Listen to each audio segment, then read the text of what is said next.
Good morning, good afternoon, good evening, everyone. Welcome to the next Wasteless World Talks with Kevin and Bill and myself. We will write the language. We will write on the back of the language to the future, wasteless future, hopefully. And we have one term, and I will start with you, Kevin, today. The term today is superfluity. I'm not sure if I announce it properly, but what came to your mind first when you hear this term? Superfluity. What comes to mind is a talk we had a few weeks ago about abundance. Because I think superfluity, not that I ever heard of it before until a few minutes ago, but it seems to be a negative abundance rather than a positive abundance. What about you, Bill? The first thing that came to mind was, where did he find that one? I never heard it before, but on Saturday, I wake up with this term in my head. And I have to check it what it is. I don't believe that. Really? Yeah. It just popped into your head? Yes. Well, it's a great word for today. In this country, because it seems like there is a circus of people who are wallowing in superfluity, unnecessary amounts of something, anything, unnecessary. So that's where I think where you're coming with that negative connotation, Kevin, because superfluity, we have more than we can. Our the society just is a more society, and yet all around, almost everybody has enough, and yet we keep trying to get more. And so superfluity is a perfect word for today. How is it you are in Denmark at the moment, Kevin? Yep. Yeah. How is it in Denmark? Is it different than the UK, for example, or the other destination? Do the people go shopping hungry, or do they go shopping after the lunch? I think Denmark and shopping is not a good comparison to the rest of the world. The Danes have a superfluity of cash, and so they love shopping. And the things that they buy, which are not necessary, is quite astounding. It really is. And I remember when to go shopping for food, you can go shopping in a supermarket, or you go shopping in an exotic supermarket, or you go to the food market, or you can go to the specialist. And there is a remarkable choice. It is incredible what you can buy in Copenhagen. It's wonderful and a total luxury and not absolutely necessary, but it's good for the soul. You know, when I have the noon discussion, Margaret, she's from the US, says, never go shopping for food hungry. Because if you go hungry, you buy twice, 3 times so much than you need. So it's quite interesting. And it is the same here. I follow this rule for long. My wife and I laugh about that, that we end up going shopping hungry and everything looks good. It is so. Simply it is. And I think it is connected to what you described at the beginning, Bill, because, you know, today for money you can buy everything. So if you have more money, you can buy everything. So you don't need rockets. You need, you know, this is the behavior of the society. Because we live hungry, not being hungry at all. We live hungry for all. We need everything, but we don't. We need nothing. In fact, because we have everything. Just what we have, we don't see. This is the. I don't think we should call it professional blindness. This is something like a personal blindness. Because we feel that we don't have, it is strange because, you know, we have a lot of things, but if there is a new iPhone, we realize we don't have this new iPhone. We do not remember anymore that we have the old one or the 1 year old one. But we see only this selected item. And it's so well served by the markets and by the marketers and whoever. It's so well served. This is, you must have it. This new AI from China, you know. Last week we spoke about AI. We mentioned ChatGPT. For many, AI was great. Yesterday, this deep, whatever, how it's called, everybody said AI is bad. Last week, everybody says AI is good. You know, it's fascinating. For the last year and a half, everything I have, I put into storage. And so now I can travel around with everything more or less in 2 bags. And I don't miss anything that I have in storage. I don't use it. I don't miss it. When I eventually buy a house in Italy, then I will get everything out. Then I'll be happy to have it again. But on a day-to-day basis, you know, you can live with everything you need in a couple of bags. And it's extremely liberating. We have been downsizing for a number of years. We had a very large house, then we changed jobs and moved into an apartment, and then into a smaller apartment, and then back here to our condo. And each time we purged, and each time we purged, we loved it because my wife says, I don't need 17 pairs of black slacks in the closet, okay? I don't need it. So the people at Goodwill and Savers, they love to see our car drive up because there's going to be bags and bags of good stuff to be donated. And as you said, Kevin, we don't miss it. I have never gone to my dresser drawer and said, "Oh, where is that pair of whatever? It would be perfect for today." I don't do it. It's it's like before we retired, we said, "Are we going to miss the work?" And we have never said, "Oh, gee, I wish I was back at the office again." Never said it. Never said it. Oh, Um, do you have we talked about this Japanese lady by the Yes. name of Maria Kondo? Good. So we won't belabor that one anymore. But it's so true. It's so true. Does this bring me joy? No? Out. And then all of a sudden we realize we've got you know, 3 pairs of slacks and enough underwear and the word enough fits everything. And it's wonderful. It will be interesting to see because I knew few companies which know when it is enough. You know, I mentioned here this baker of such a wonderful bread. This is a carrot bread generally, and it's really unbelievable good. And they become really popular. And I asked the owner, "Don't you want to expand?" And she said, "No, we have enough.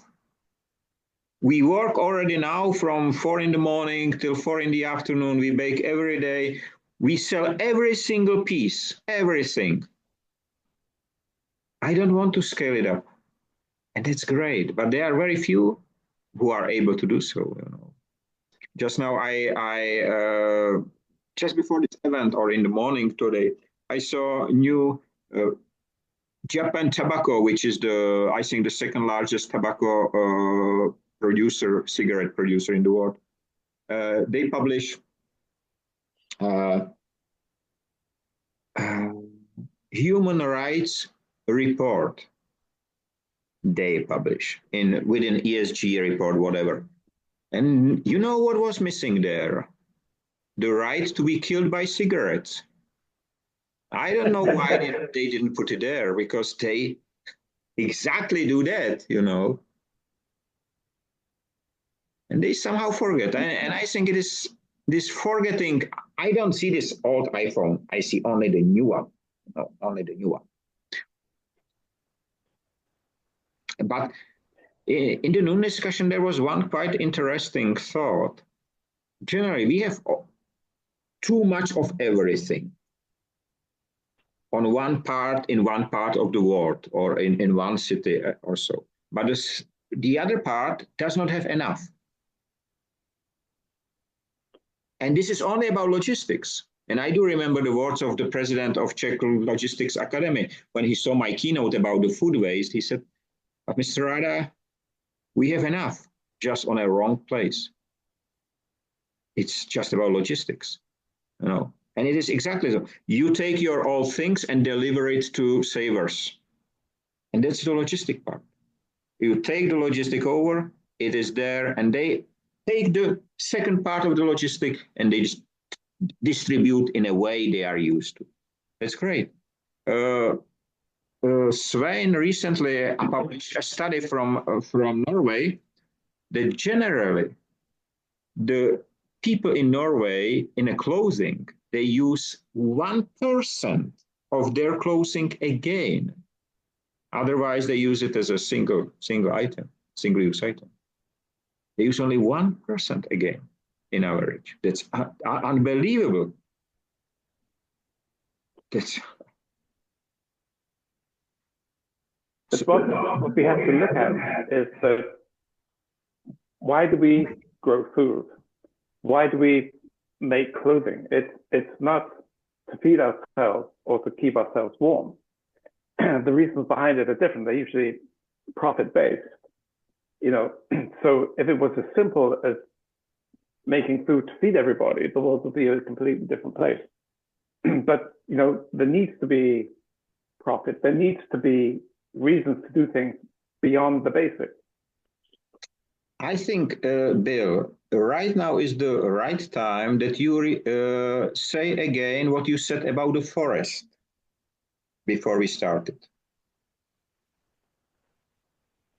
You had said what was it that you said? You made a statement.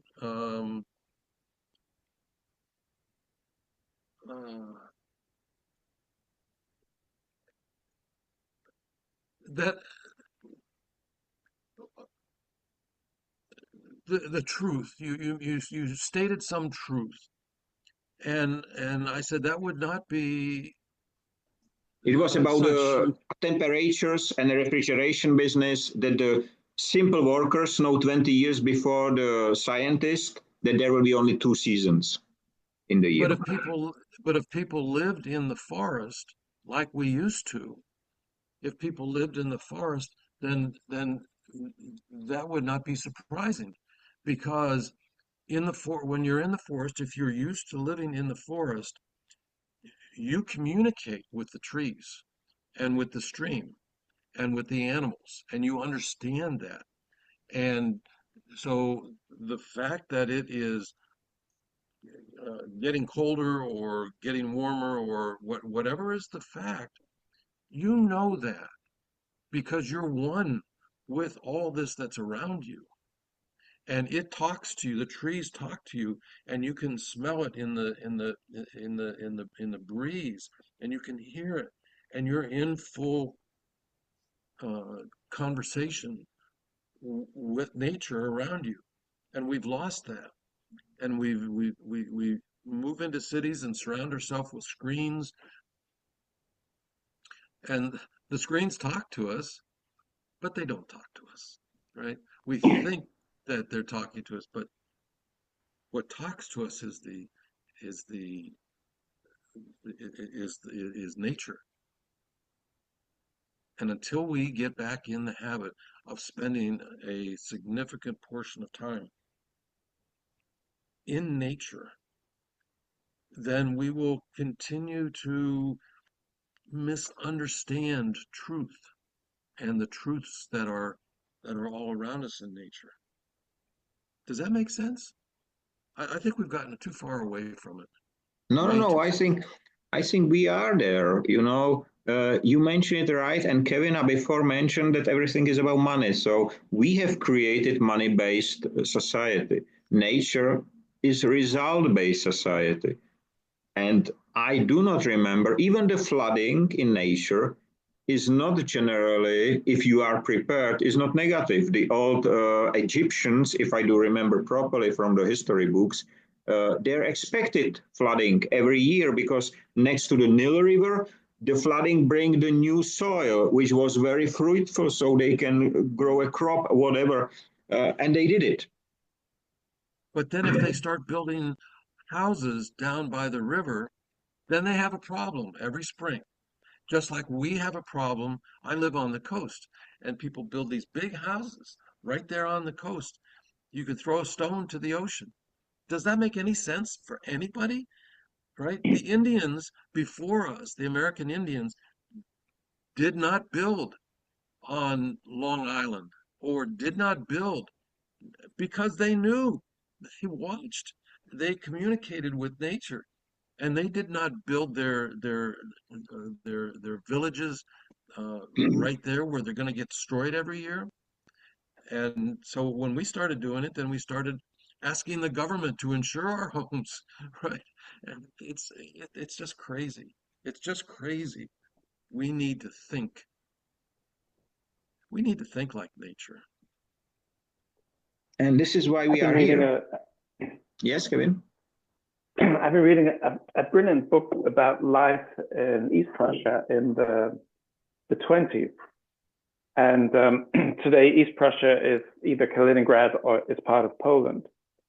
And the soil there is not the greatest soil. But East Prussia was like the food basket for the whole of Germany.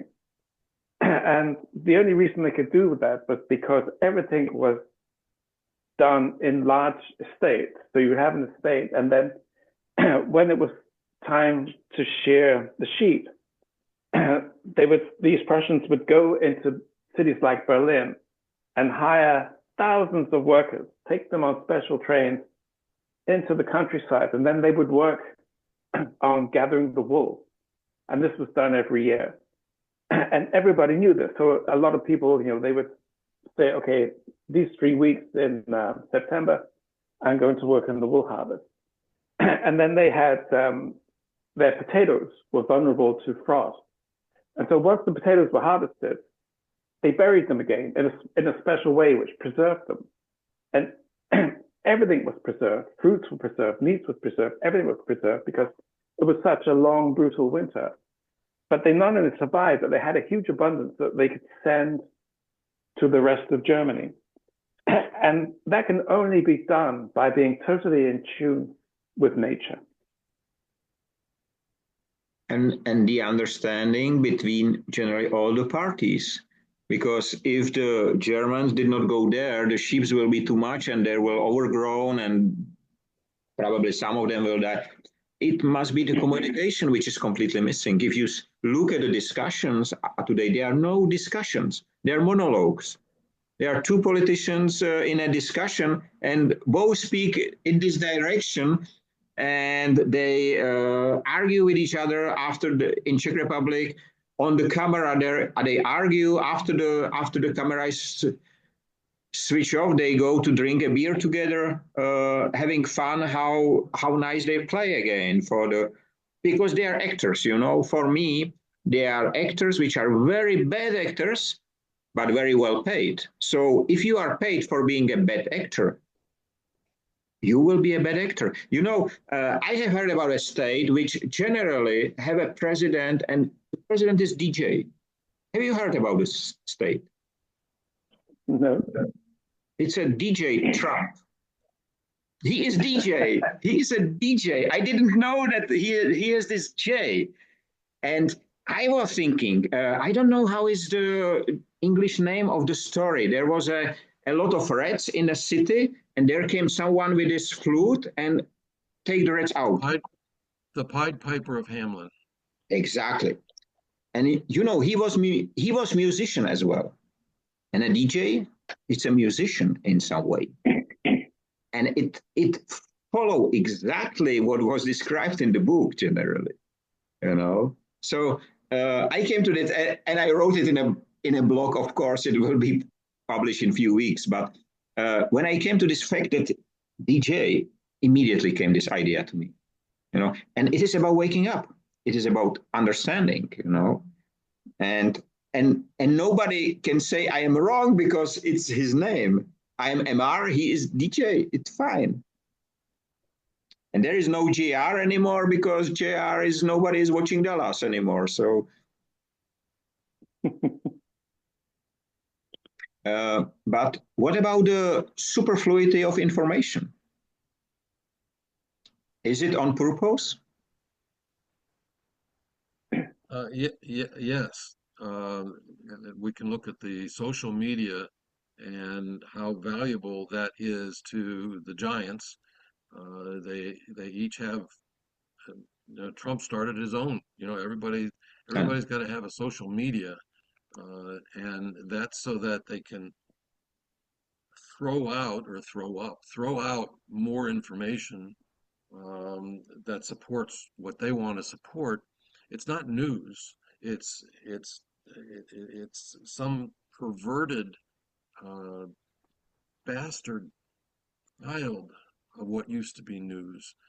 And those of us, many of us, like to think of ourselves as well read, and we used to read a couple of newspapers a day and 3 or 4 magazines a month, and take in all of this data and process it and use that to make our decisions. You can't do that now. You can't do that now. There are very few news sources that even make an effort at fairness or balance, and then certainly not the social media. And yet we have an entire generation that is growing up relying on social media for their news. There's too much information out there and not enough critical reasoning. We don't teach our kids critical reasoning anymore. And so then we get things like Trump. I mean, come on. It's A plus B plus C equals, and it's easy to see how we got here. Sorry, I'll get off my soapbox now. No, I think that it's I don't know where it's being done, but we're generating truth. There must be huge truth factories just churning out versions of truth. Whether it's true or not no longer matters. But there are so many platforms needing content. Where do they get all this content from? Who is making this stuff? It must be done on an industrial scale. It's incredible how much useless information we have. And they call it the farms already. So the farms exist. They exist in many countries with new AI models. Generally, they are language models. So what we can expect is even more. And I see it in a relation to Industry 5.0. One article, completely nonsense, is being published, and immediately the same day, latest the next day, there are reproductions in so many different media, especially if this original was created by PricewaterhouseCoopers or Deloitte or KPMG. Immediately, the people, if they see this, let's call it trusted name, they even don't think that it cannot be true. They automatically rate it as truth. So it's easy to buy one of those. And I was just yesterday, there was a Industry 5.0 event in Ukraine, run by PricewaterhouseCoopers to employees. Nothing about Industry 5.0, of course not. They have no idea what it is. But no. Some of them, they have idea, but they are paid to lie. And they are lying quite heavily because, there is only one truth. And to cover this truth, you need millions of lies. This is why the business is lying, not speaking the truth. It's like single-use items and items you can use for a long time. Your car, Kevin. Your car is the example you will use again and again and again. I just saw 2 days ago, do you know what was the first electric British car made in Britain? 1985. Sinclair. Mini electric car produced by the producer of the Sinclair computer. There is a great video because one guy collector bought the original item, and it's really like a small go-kart, but it was for adults at the time. And he was producing computers. He was 40 years ahead of the time of the electric cars. His idea completely right. The production, okay, it was a little crazy, but it works, you know. And what was interesting at the time, because they did quite a good analytics, they said that in 80s, the average distance for daily commuting was 8 miles in UK. And this car can go 15. So everybody was happy. But I will share the link with you after. It's a really crazy car, but it looks great in some way, if it's a toy, but it's a real car. So, and I think they are really the farms for producing these lies. But this is why the truth is worthless for many, because they cannot make money. The lie is single-use item. You use it single time, throw it away, you buy a new one, and that's the economy. Reusable. It's interesting. Yeah, I don't know. I think in the US it's different, but in the UK, it used to be one of the most disreputable jobs to have was to be an estate agent, you know, because nobody trusts people selling houses for other people. But these days, it is to be a journalist. There is no pride, there is no status, there is no nothing. There is only shame to be a journalist in the UK these days. And I think that's because you know, none of them work for the truth. They're working for whoever pays them, and they get paid for producing words. They don't get paid for producing the truth. And I think it's different in America, thank God, because you have the First Amendment, which at least gives the opportunity and value in the fourth estate. We simply don't have it. In most of Europe, we don't have that. I think maybe Germany is a bit better.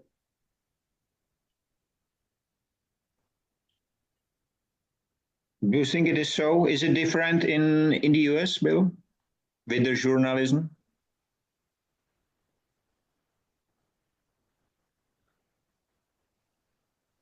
I was going to say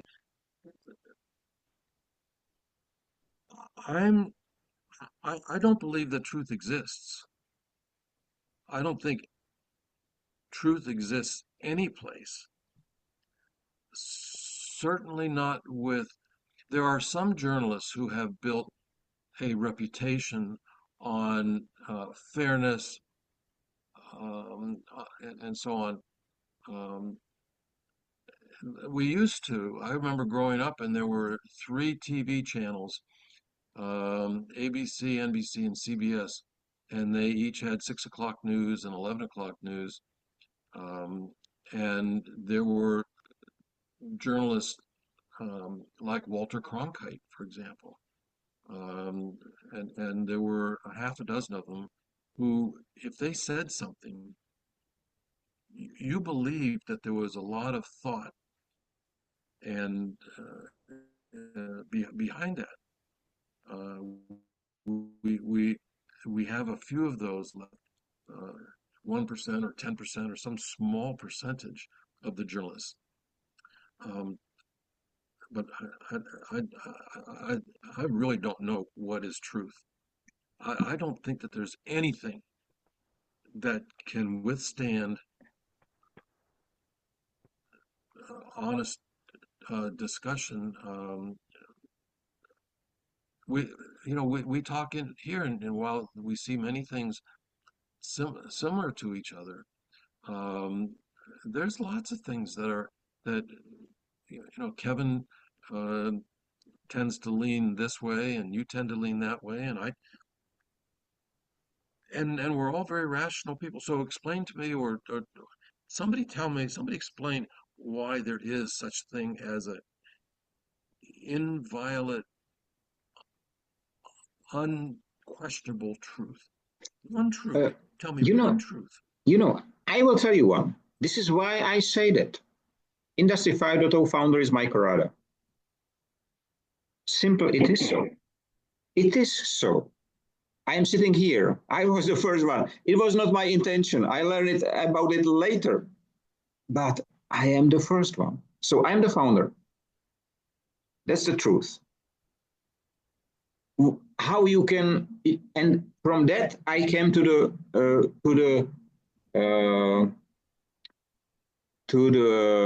opinion that truth came every time first before lie. Because lie, you can put lie on a truth, but if there is a lie first, it cannot be. Lie is the response to a truth. It's simple. It is a response to truth.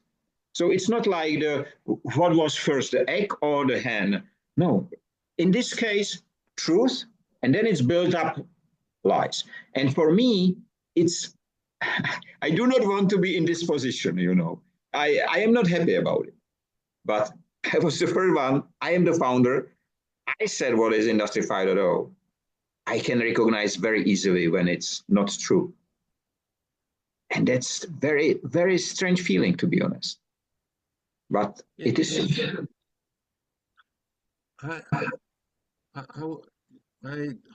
I'm hesitant to take issue with you on you being the founder.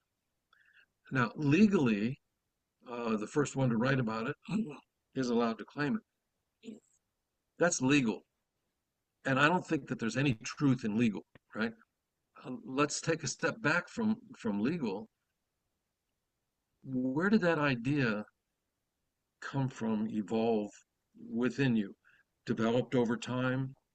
Your parents said something that planted a seed, the seed grew a little bit, and one day you wrote the first article. So it's not like you are a God who says, I found it. It was my idea. I generated it from nothing. That's like I can't name a name, but a rich person saying, I worked hard for my money, right? I deserve it because I worked hard. Well, excuse me, but were you born in this country where education is required? Did you have parents who said that you had to go to college or you had to go to school, you had to do well? If you had those influences in your life, you can't say, I did this all by myself. Can't say that. That's a lie. What do you say? So I'm applying that same thing to your being the founder, but I hesitate to do that because you've done so much good for it and nobody else can claim it better, but it came from someplace. I don't say it does not. It's a result, and none of us believe in coincidence. It's generally not a result of a coincidence, but consequence. Yes, I live some way and people around me, but the term, it was exactly like with the term superfluity. I wake up with the term Industry 5.0. Then I go to the computer. I found out nobody was using it for whatever reason. And for me, it was like continuing because I knew about Industry 4.0 because I lived and worked in that environment, and I recognized there is something wrong with it. And this is how I came to it. But you are absolutely right. I just say I am the founder because I was the first one. This is the legal point. I'm the author. But you know what I just remember when you spoke about the God? I remember how we ended the last discussion. As you have this echo because of this microphone issue. And I said to you, you sound like a God. And it's great because one day you are the God. The next day I am. The next day is Kevin. Then it's, everyone is. because it is in us. It is inside. We are, and I don't say we should rule the world. I say, let's work together. Let's be the trees in the forest, because the trees can speak much more better. And I do remember a few years ago, I draw a picture. It is on YouTube as well, how I see Industry 5.0 growing. And I call myself, I am the old root of a tree. And that's exactly, that's what I can do. I can be the connection with the planet. And then there are important parts like the branches and the trunk and the blossoms and everything. It is part of it. This is why Industry 5.0 is generally restores the missing link between nature and human-made ecosystem. And so it should be. And if anybody says different or says it's robot or it's AI or it's money, I will all the time say you are wrong. And I will say it from the position of a man who said it first. But Kevin, we have only 2 minutes, 3 minutes something, so you have something to add, I feel. I was just thinking, when we're talking about the truth, I don't know, what is the world population? Is it 8 million at the moment? 8.1. 8.1. So there is actually 8.1 million truths. Because, we're each a true center in ourselves. So we believe what we believe, we see what we believe we see. And what we think we see and what we actually see are, of course, two different things. But we have very limited powers of observation. And so, of course, we will believe in our truth, even if it's not the truth. Like Bill said, perhaps there is no the truth. There is just 8 billion versions of the truth. I do fully agree, and every single one is right and correct. It's fine, but I don't like the people who break my own. No, because still, it's my child. I was there when this child was born in my hands, and not a single parent I know around me will allow this child to be misused, misinterpreted, hijacked, whatever. And I don't care whether they are giants of the size of a nation or a rich man who just think that he can buy everything. What was interesting? I was just thinking on one of the last Elon Musk presence in German AFD conference and so on. I was thinking, I never heard how many carbon emissions emitted SpaceX. In all these years, how many rockets are there? And there was not a single information how many CO2 and waste was generated by the company. Does it something that it should not report? What was all the time was mandatory? I don't know. But he's not picking the phone, so he probably does not want to speak with me. But we have the last minute, Thanks a lot. It was a great discussion. Again, heavy term at the beginning, but fun at the end. And have a nice time, free of waste and wasting in all its forms. Stay safe, be free, be human, and enjoy enough, because no more is needed. See you next week. Bye-bye. Bye-bye. Bye-bye.